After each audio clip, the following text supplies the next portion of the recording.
Eva Moses Kor spent her last full day in a place that defined her life, the former Auschwitz-Birkenau concentration camp in Poland. She had come here dozens of times since being liberated 74 years ago. It was the end of a life's journey that brought astonishing pain, anger, and ultimately transcendence. When she came back, she was actually, it wasn't just a place of death, it was a place of triumph for her. She always seemed that she was most alive there.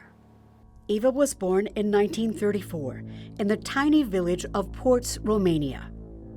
The family's idyllic life was shattered when the Nazis swept into the country. The Hungarian army, aligned with the Germans, came for the Moses family, the only Jews in Ports. They were riding on horses, and they said, "We have come to take you away." Eva and her family were deposited in Auschwitz, the deadliest of the Nazi death camps. Immediately, Eva and her twin sister Miriam were separated from their parents and two older sisters. They disappeared in the crowd. Never ever did I see them again. Eva and Miriam were subjected to experiments by Dr. Joseph Mengele. They were among 3,000 twins who faced this treatment and among only 200 who survived. Eva's self-liberation, however, was a long time coming. It was pain, a lot of pain, and a lot of anger. She eventually married and in 1960 moved to Terre Haute. There, Eva suffered tremendously, isolated by her confusion and rage about what had happened to her. And most of my battles were alone. Nobody understood it. Her anger was equaled by fierce determination. Single-handedly, Eva introduced the Mengele Twins to the world, and she initiated the biggest manhunt in history. The worldwide search for this war criminal was given new impetus today by those who were his victims. Her ability to keep hearkening back from her little perch in Terre Haute, Indiana, was what woke up the world. Eva's biggest accomplishment came from within.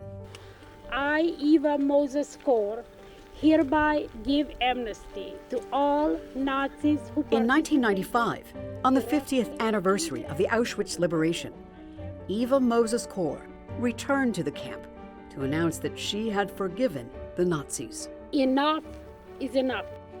I am healed inside. Ever since, even amid debate over her decision, a one-time prisoner and long-time outcast flowered. Through her Candles Museum in Terre Haute, Eva dedicated her life to combating genocide, to spreading inclusiveness, to healing the wounded, and to planting seeds of self-empowerment and hope in a new generation.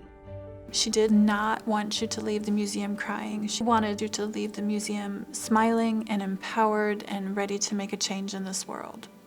A one-time pariah received Indiana's highest honor, the Sachem Award. But it was the governor who feels honored by their relationship. Usually you don't get the opportunity to know someone of that accomplishment, someone who carries that much impact in their life story. Yeah, I think something about her, just her wisdom in particular, I think just seeped into our souls and is something that we'll just carry with us indefinitely.